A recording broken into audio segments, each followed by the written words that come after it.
Alors voilà, on va poursuivre donc sur la deuxième partie de notre deuxième partage sur Padre Pio. Donc je reviens un peu dans la première partie, donc on a un petit peu parlé des anges et de leur protection dans notre vie de tous les jours, du fait qu'ils peuvent nous épargner vraiment pas mal de choses dans notre vie, de choses négatives bien sûr. Et là, sur cette partie, je voulais juste vous donner vous raconter une histoire en fait concernant des enfants aux États-Unis qui ont tous vécu la même expérience en fait. L'expérience d'avoir été sauvés par des anges, voilà. Et en fait, c'est l'histoire des enfants de Coqueville. Et pour faire un peu court, c'est un couple voilà de personnes un peu dérangées qui avaient vraiment une façon qui voulaient en fait créer leur propre secte en fait en gros et qui avaient pris en otage des enfants dans une école avec le personnel de l'établissement. Et ils les avaient tous fait rentrer dans une petite salle, en fait une salle qui prend à peu près 30 élèves. Ils avaient fait rentrer à l'intérieur les 130 élèves de cet établissement-là, plus les enseignants et le personnel en tout cas de l'école. Donc il y avait certainement plus de 140 personnes peut-être dans cette petite pièce en fait, qui était une salle de classe.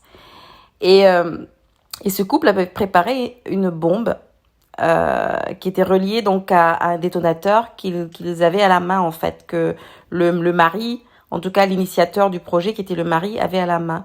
Et puis au bout d'un moment, comme les enfants à un moment donné se sont mis à prier parce que les enseignants ou un des enseignants, je sais plus, les a exhortés à prier, donc ils étaient là en train de prier, et puis ça l'a dérangé. Et puis ce monsieur, il a passé le détonateur à sa femme et puis il est allé aux toilettes, certainement pour prendre un peu l'air, voilà. Et du coup, comme les enfants continuent à prier, au bout d'un moment, ils ont tous eu la même en fait vision, c'est-à-dire que ils ont vu des anges descendre du plafond et voler, rester en suspension un peu dans la pièce. Et puis au bout d'un moment, ces anges apparemment étaient au nombre de chaque enfant. C'est-à-dire qu'il y avait 130 enfants, et ben il était sûr et certain qu'il y avait au moins 130 anges en fait.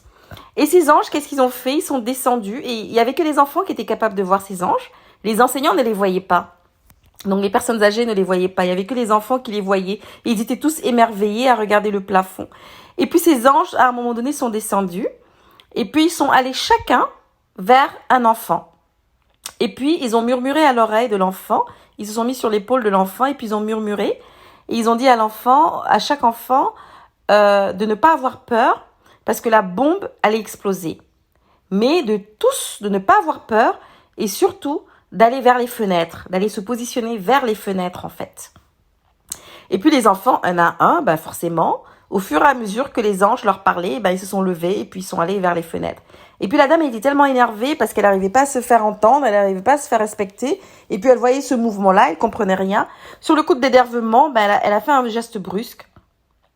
Et ce que racontent les enfants, c'est qu'à un moment donné, ils ont vu un ange, en fait, il y avait tous ces anges-là qui étaient là, mais parmi eux, il y en avait un qui était vraiment grand.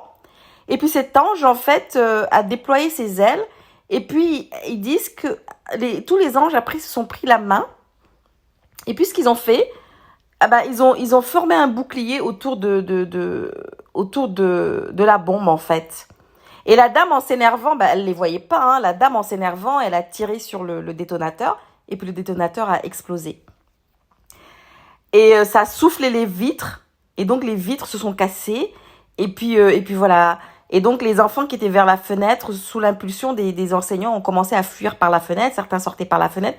Et puis d'autres qui étaient proches des portes, ont pu par la porte se dégager et sortir en courant, en fait. Et ils racontent que cette bombe que ce couple avait fait, cette bombe aurait dû, mais en fait, exploser de sorte à ce que toute cette pièce soit en feu, en fait. Donc, il ne devait pas y avoir de survivants. Mais lorsque les experts sont venus et qu'ils ont étudié la bombe, ils se sont rendus compte que il y avait 5 composants, je pense. Il y avait 5 composants et chaque composant avait des fils. Et donc, sur les 5 composants, les 4 étaient coupés. Les fils des 4 composants étaient coupés. Donc, il y avait qu'un qui n'était pas coupé, en fait. Et au début, les enfants sentaient un peu d'essence, en fait. Et ce qui s'est passé, c'est que ce qu'ils sentaient, en tout cas au début, en fait, c'est qu'il y avait une fuite d'essence. Ce qui fait qu'en fait, entre la fuite d'essence et les fils qui ont été coupés, en fait, la bombe n'a pas explosé comme elle aurait dû exploser en réalité. Et donc, les enfants s'en sont sortis comme ça. Il y a eu des blessés, mais au final, et il raconte que le mari, quand il a entendu la détonation, il a quitté les toilettes, il est revenu, et puis il a vu ce qui se passait, il comprenait pas, il a vu que sa femme était vraiment, elle n'était pas encore morte. Donc, ce qu'il a fait, c'est qu'il avait l'arme qu'il avait avec, il a tué sa femme, certainement pour alléger ses souffrances. Et puis, il a retourné l'arme contre un professeur qui était là. Il lui a tiré dans le dos et ensuite il s'est tué. Il s'est suicidé. Et finalement, tous les enfants s'en sont sortis indemnes et le professeur qui a reçu la balle dans le dos, même lui s'en est sorti indemne au final. Et certains des enfants racontent également que parmi les témoignages, il y a une petite fille qui dit qu'en fait, elle s'est dégagée, elle est sortie par la porte de la classe. Et puis entre 2 classes, elle s'est évanouie en fait et elle se rappelle pas avoir marché pour sortir, mais ce qui est sûr c'est qu'elle s'est retrouvée à l'extérieur au bout d'un moment sans savoir comment elle a fait. Et en fait, ce qu'elle raconte, c'est que c'est quelqu'un qui est venu vers elle et qui l'a prise dans ses bras et qui l'a sortie. Et elle se rappelait du visage.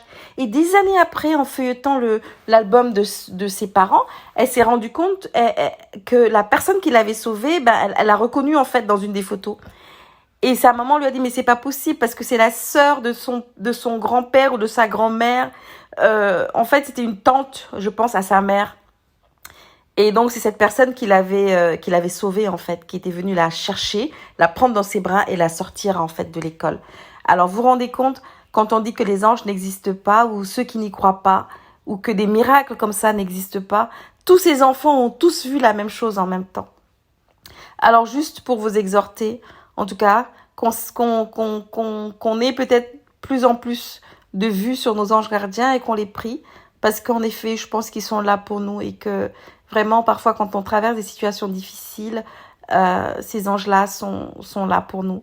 Alors, une autre petite anecdote aussi, peut-être par rapport à Padre Pio. Padre Pio qui disait qu'une fois, il était attaqué, hein, il était attaqué par des esprits, des démons, tout ça. Et puis, il dit, il appelait son ange, mais son ange a tardé à venir. Et puis au bout d'un moment, son ange est arrivé quand même pour l'aider dans sa bagarre, parce que comme je vous disais, c'est un mystique, hein, et que tout le temps il était en bagarre avec ses esprits mauvais. Et puis il dit quand son ange est arrivé, il lui a dit mais qu'est-ce que tu faisais? Je t'ai appelé plein de fois, tu n'es pas venu. Et puis il dit l'ange était tellement confus. Il dit il a regardé le visage de l'ange et puis l'ange était là, il était un peu confus parce qu'il était un peu arrivé en retard ou qu'il n'avait pas pu être là à temps et tout. Enfin c'est assez extraordinaire.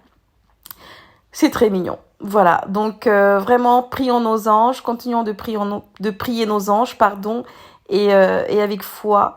Et je pense qu'ils peuvent vraiment être là pour nous secourir dans des moments difficiles. Voilà. Donc, je prie Saint Padre Pio de nous accompagner en ce temps de Covid et vraiment de permettre au monde de se relever et qu'on puisse trouver très rapidement une solution, les remèdes qu'il faut pour le monde entier et pour la guérison de tout le monde dans le monde. Avec l'intercession, bien sûr, de nos anges gardiens. Voilà. Donc, à la prochaine. Merci pour l'écoute.